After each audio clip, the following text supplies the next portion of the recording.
Presence Mm. is pretty straightforward, right? Like, for somebody who doesn't practice, you can describe the best moments of your life, whether you're playing sports or out with your friends Mhm. or falling in love or, doing an activity that really speaks to you. What are you doing in that moment? You're present, right? They call it Yeah. flow. There's so many terms to it, but effectively, when you're present, when you're in the moment, that's happiness in many ways, right? So Mm. that's easier to identify with and pursue. But the Like other you're there two, for it. hmm? Like being there for it rather than Yeah, physically being there, but mentally somewhere else, like being yeah, out with a friend or a partner or yeah, pet or children, whoever it is, and but like mentally being somewhere else, not being yeah. present, or That's thinking about the and- next task. So I got to do this after, yeah, and missing out on that moment because that's yeah, all we have. It's that moment. yeah. And there's Yeah. joy, right? There's joy when you're in that moment. There's Mm.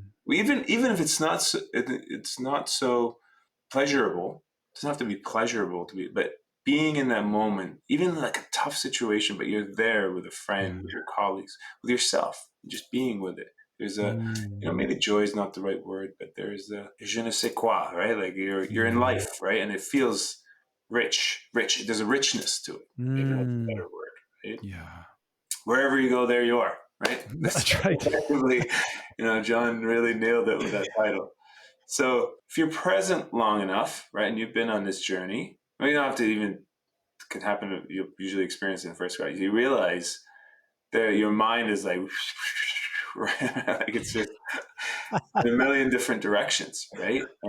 But what is interesting that I learned practicing for so long and teaching for a reasonable amount of time, Mm. there is also this layer of self-talk that is not very helpful. It's a layer of judgment. It's a layer of wanting things to be perfect, right? Like we talked about before, Mm. right?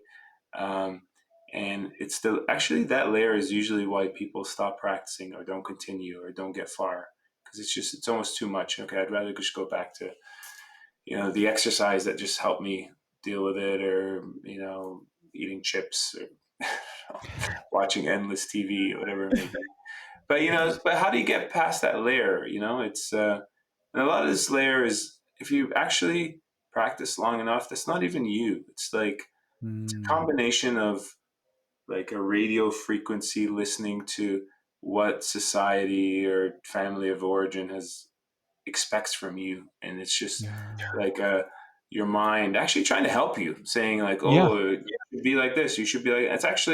It's a survival mechanism in a way, right? And like we wouldn't literally survive without it. It's you got to look at it in positive terms. Sometimes they describe it as we're wired for the negative. I don't see it that way. Mm. I see it as it's your mind is wired to keep you safe, keep you healthy. Yeah. We only run into that tiger once, right? So it's very powerful. But then how do you unlock a way through it? Because you can't stop it. Mhm. So enter kindness and curiosity, right? Like, so as Mm. opposed to sitting there practicing and saying, "Oh, I shouldn't be feeling that way. I don't want to Mm. feel that way." You're And this fighting is it, you're resisting it. Yeah, Yeah. exactly. And this is where, Tara Brock's stuff is really good, like the rain Mm. approach, where you can turn towards it with kindness and curiosity, and you start asking questions rather than Mhm. not wanting to say, asking, like, "Oh, why am I feeling that way? Mm. What's going on?" And just your softness, your attitude, right, can allow your mind to tell you what you're experiencing, right? Like, Mm. and then you start treating it all as information, right? And the process of opening to it usually just softens and unravels it, right? Mm. And approaching yourself with a certain degree of kindness allows you to navigate life and be with whatever comes up in a far more open way. And as John Kabat-Zinn describes, you start making good choices, right? As opposed to Yeah. spiraling down, or, he calls it wise choices, I think. Yeah. You can, based on where you are in that particular moment. And then enter, they all kind of feed into it. Then enter presence, right? Then you start realizing things like as you soften and things unravel and they lose their grip on you, then presence starts to realize, well, I actually don't always feel like this. It just comes and goes, right? And then you learn from that. And it's like, presence, kindness, curiosity, presence, kindness, curiosity. And then your mind starts to be far more in the moment with whatever comes up. And Mm. then, you start experiencing your internal phenomenon like a fresh and a new. Yeah. You're not working with like old patterns because you've you've seen them for what they are. And when they come up, it's like, oh, you're back. What's again? Yeah. Yeah. Kindness, Like an care. old Oh, hi, you're friend. back. Hey, what's going on? Right? Yeah. Like, is it people I'm with? Is it the moment I'm in? Is it something that happened? Like, and being like that's why I love that word curiosity. Right? Mm.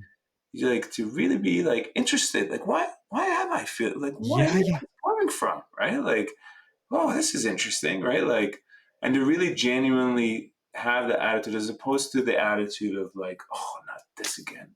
Thought I Yeah. was over it. Hello there, and thank you so much for stopping by this channel.